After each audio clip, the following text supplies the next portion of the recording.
So there is what is called crying. Crying is your voice alone.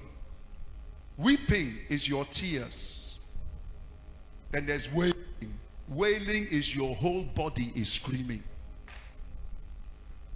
In hell, it will be beyond crying. It will be beyond weeping. Every part of your system will be wailing and gnashing teeth. Matthew chapter 16 verse 18. This is the 16th time.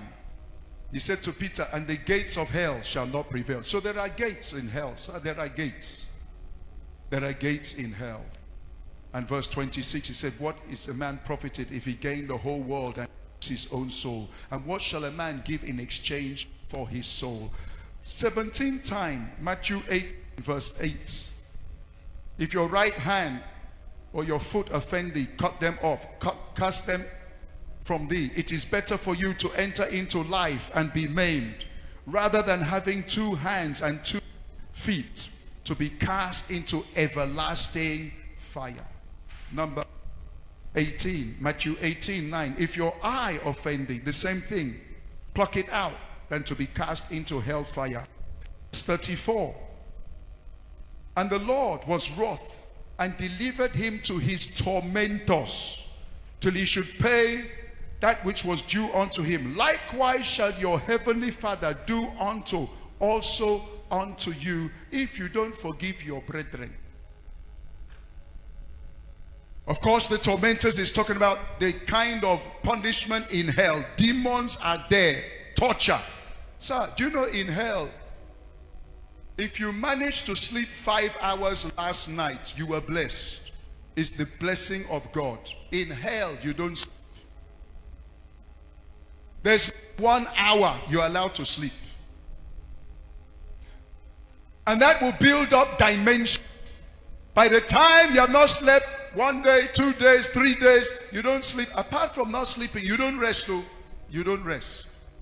You don't rest. There's nothing like rest in hell, because your tormentors 24/7, they are there. Okay, let's go to number 19, Matthew 24:48.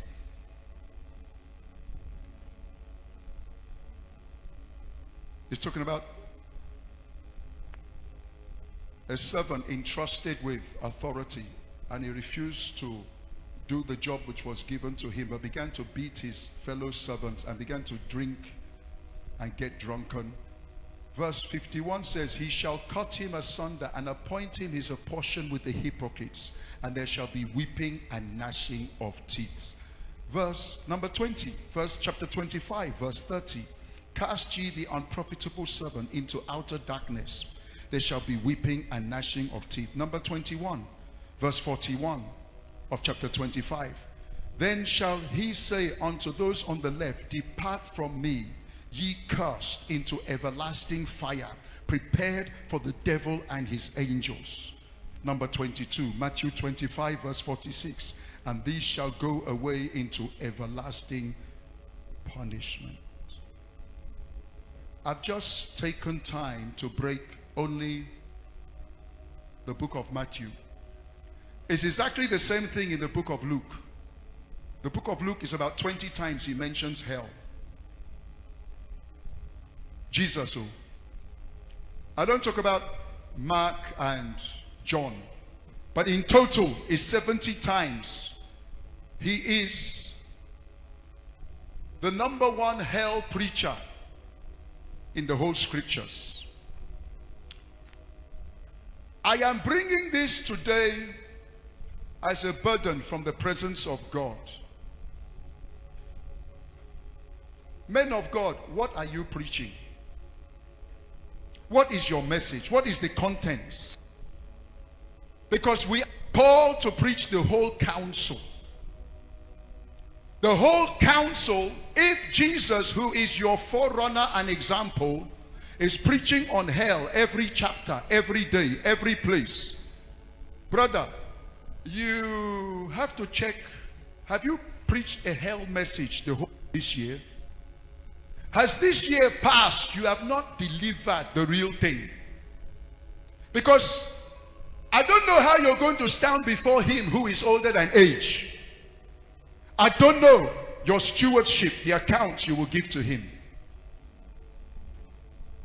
I was preaching in Port Harcourt several years ago, and I was checked into a hotel, and in that hotel I picked up a book written by a man of God called Pastor Lucas. Pastor Lucas happened to be a pastor of a mega church in Lagos.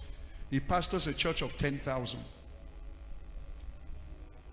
And he was in his bedroom preparing his message to preach on Sunday morning. All of a sudden, all his members who have died in the past 1 year flashed before him. The first person that flashed before him was Mama Clara. Mama Clara was his women president in his church. What did I say? What did I say? Women president. A philanthropist. She has a boutique. Most of the clothes of the pastor, the wife, the children is from the boutique. Wonderful giver. But she died. She became sick and died. The next person that stood before him was Brother Brother Peter. Peter was the #1 financial giver of the church. All the public address system, all the equipment, the band, Brother Peter single-handedly. The vehicle the pastor was driving was a gift from Brother Peter. Peter died in a car accident. The next person that appeared before him was Cynthia. Cynthia was one of the worship leaders in the church.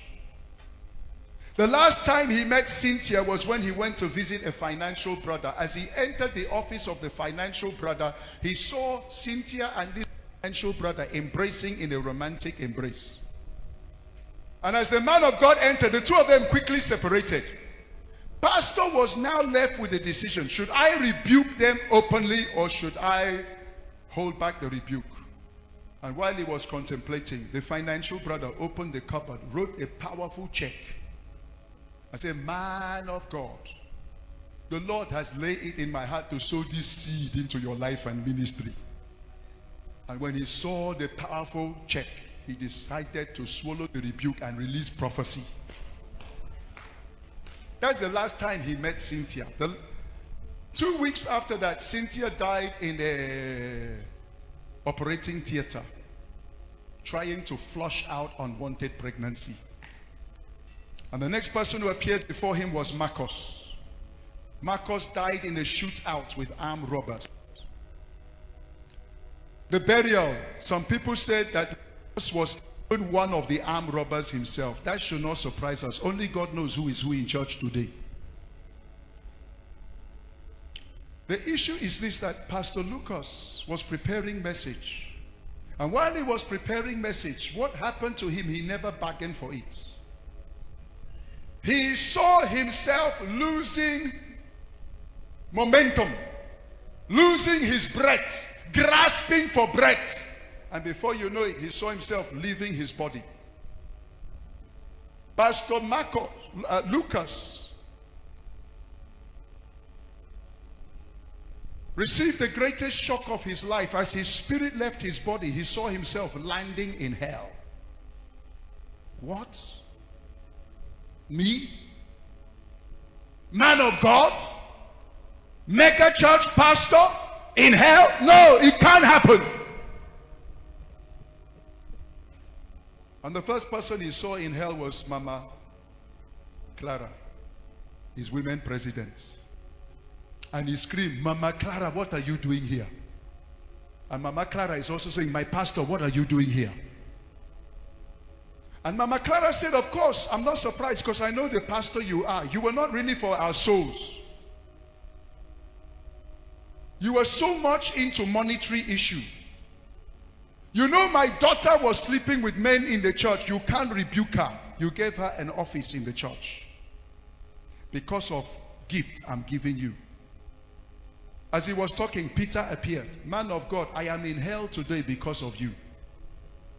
After divorcing my first wife, I picked one small girl as my second wife. Because I gave you car, you couldn't rebuke me. You rather preached a message of the God of the second chance. And you joined us in white wedding. But when I died at the gate of heaven, they said nothing like divorce over here. And I was rejected.